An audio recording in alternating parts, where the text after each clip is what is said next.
You know, mainly on this channel, I like talking about hardware just because it's something I love putting my hands on and really talking about the mechanical side of it. I've always been more mechanically minded, but whenever something new comes out that's worth talking about, or I experience something with software that's really worth talking about, I just have to make videos about it. And in this case, I've done iPadOS 16, and that was fantastic because I complained about some things that I really wish they'd change, and then a new version of the beta came out, and some of those things were fixed. And I made a Windows 11 video that the Linux community loved. So just for the Linux community today, I'm going to be talking about a Unix-based system just for you and talking about my thoughts on it. So today, we're talking about WatchOS 9's beta. So let's get started.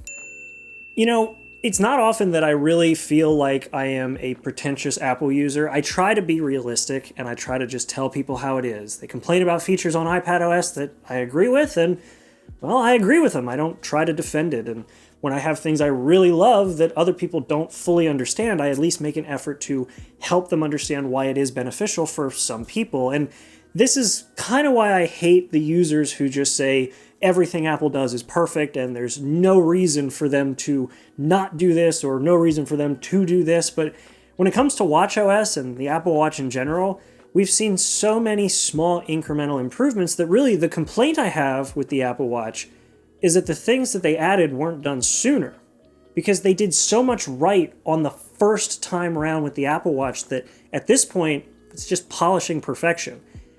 And that phrase is why I feel like a pretentious Apple user when I talk about WatchOS and the Apple Watch in general. And WatchOS 9 is a perfect example of Apple just sort of polishing what's already kind of perfect. They added some Apple Watch faces, which are really nice, and I've been playing around with those, and that's kind of the only thing that I really enjoy playing with, because the other stuff is just sort of added to my daily routine. Yeah, so in general with the watch faces, we'll start out there. They added a Lunar watch face. They also added my new favorite watch face, which is Metropolitan. I loved the look of it when they announced it at WWDC, and I was hoping there were other colorways because the ones they showed weren't my favorite, and well, they did have a colorway that I like, and I've been using it ever since, and it's really nice. They also kind of improved on the whole background portrait mode time thing. So we had that previously with WatchOS 8, but it wasn't for every photo. It was just for portrait photos. Now it seems as though it uses the same sort of algorithm that the new iPhone OS uses to cut things out of the subject and background to put the time behind it. That's really cool. That leaves a lot of opportunity for really cool overall watch faces.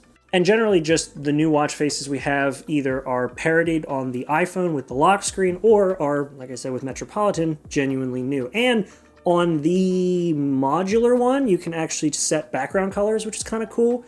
I don't use the modular one. I like a more traditional looking watch face, but if you're into that, you can change the background color now. Pretty cool. And with the watch faces out of the way, that ends the list of things that are genuinely new that I had to make an effort to try using, because now we get into the thing I mentioned earlier, which is new features added to things that just sort of roll into what I already used on a day-to-day. So let's get into that.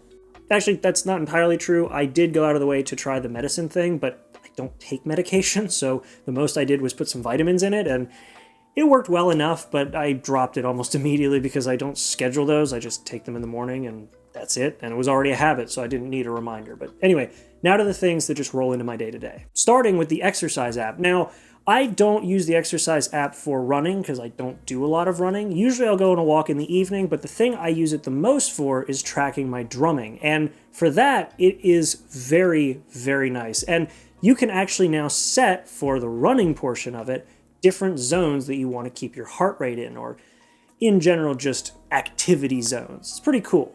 Actually, I think they are just called heart rate zones. Give me a second. Yeah, they're called heart rate zones or intensity levels, and they will change automatically depending on your heart rate during a run. Now, I only used it once when I went on a run, but I don't use them almost at all because they don't work when you're drumming, and it doesn't track it when you're walking, or at least if it does, I haven't been able to find it. Now, another thing they added to the workout app is the ability to customize your workouts, meaning that you can put in something like a warm-up at the start, followed by high intensity for a minute or two, followed by recovery, rinse, repeat, rinse, repeat. That is actually really useful, and it means that you no longer have to exclusively rely on whatever Apple deems as the right kind of workout. You can actually build your own. That is really sweet. Another really cool thing they added that works with running, but unfortunately doesn't work with walking or drumming, is running power. And this sort of measures the amount of movement, I guess bounce. I wasn't 100% sure how it worked, and I kind of still don't, but it measures your run to find or help you find the most optimal running pattern for you. And when I tried it out with a run, I guess it worked. It's kind of hard to tell, and I feel like it's something that potentially needs to be sort of used multiple times to calibrate, but it seems to work pretty well, and when they explained it, it sounded pretty cool. But overall, it's another feature that sort of just rolled into the fitness app, but doesn't work in this case for my two use cases of walking and drumming. Oh well, maybe next time. I will say I would love to see Apple add drumming, because right now I just use the play default, and it counts steps I never took, because when I use my double bass, I guess it assumes that I'm running, which is kind of funny. But yeah, Apple, drumming, get on it.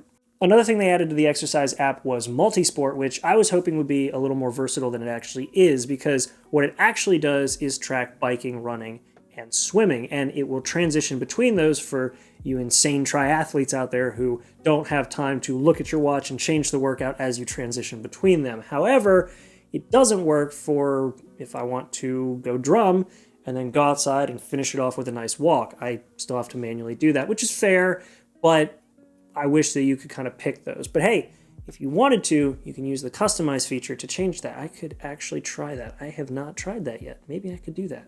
I don't know, maybe I should test. I still have a lot of testing to do, but I just kind of wanted to talk about these initial features and what my experiences were with them. But I do have a whole video planned for when this goes gold, so make sure to subscribe so you don't miss that. But for now, maybe I can put drumming at the start and then put a walk at the end, but it doesn't do it automatically like it does for the triathlete function or the multisport function. That's all I was trying to say. A minor change that I noticed that I personally don't like, but apparently I'm in the minority here, a lot of people like it, is the new notification when you're using your watch. Instead of taking the entire screen over to prompt you with the notification like it used to, it drops down from the top, similar to how a notification comes through on your iPhone or your iPad. And for a lot of people, I'm sure that's just nice because it's familiar to them. It looks like it does on their other Apple devices. But for me, when I'm on my watch, it's usually to do something that is very minor, and I have no problem with that being interrupted because I'm probably actually doing nothing other than killing time on the watch anyway. But clearly I'm in the minority here, so now it's a little drop down instead of a full screen takeover, so that's cool, I guess. And the last thing that I personally noticed is a perfect example of what I said at the start, which is just polishing perfection.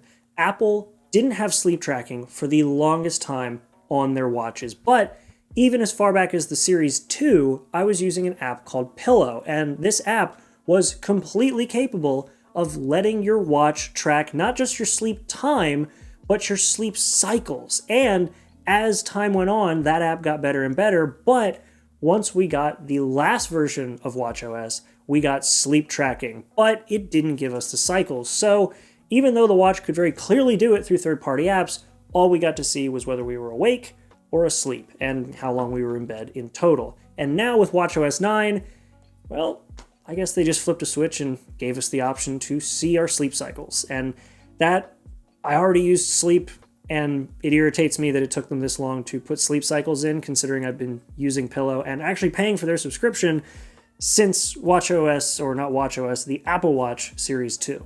I don't know if they bought Pillow. Well, they didn't, because Pillow's still on the App Store. So they just had the ability and didn't add it until now, I guess, so that there was something to add with WatchOS 9, because as I said at the start, this is one of those devices where they nailed it so well at the very beginning that as we've gotten iterative improvements, it just doesn't feel like much has changed because so much was right from the start. I mean, there's a reason why every other smartphone manufacturer is scrambling to make a competitor for this device, because there are people I know who have Android devices who want an Apple Watch, and the closest they get is a Galaxy Watch, or hoping that the Pixel Watch is going to be somewhat comparable. And for me, adding the sleep cycle tracking was the epitome of, hey, we kept this away even though the watch could completely do it, so that we can introduce it in a later version so that there is something to introduce. Again, polishing perfection. And it's both really gratifying and really irritating to use an Apple Watch on a daily basis because of things like that. And overall, I think that WatchOS 9, while there are many features they added sort of under the hood and things that maybe people will actually take advantage of that I personally don't use, for me, the key things that I really noticed were in the fitness app, when it came to sleep tracking, like I said, medicine I started using and dropped, and then the new watch faces.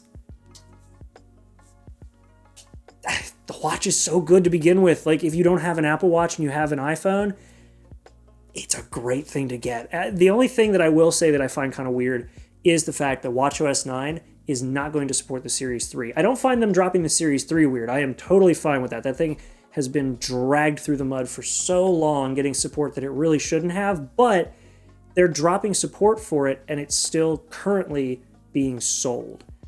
That's kind of weird, and it kind of breaks Apple's normal cycle of like, you get a few years of support after the device is no longer being sold by Apple, and then they sort of gracefully end it a couple years later. No, this is literally going to get hacked off at the knees, and they're just going to leave it as soon as WatchOS 9 comes out. That's kind of bizarre to me, but whatever.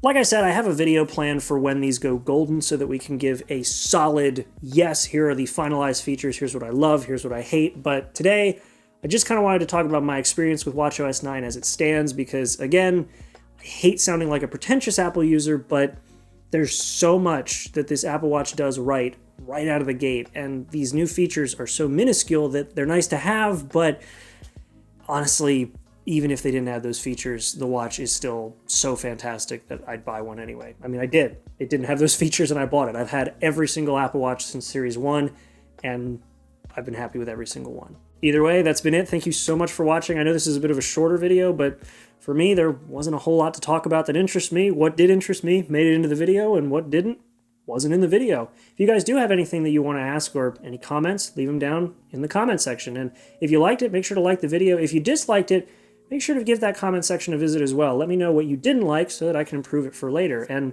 if you want to see more stuff like this, make sure to subscribe so you don't miss upcoming content. And apart from that, I'll see you all in the next video. Thanks again for watching. I'll see you in the next one. Make sure to be there and have a good one.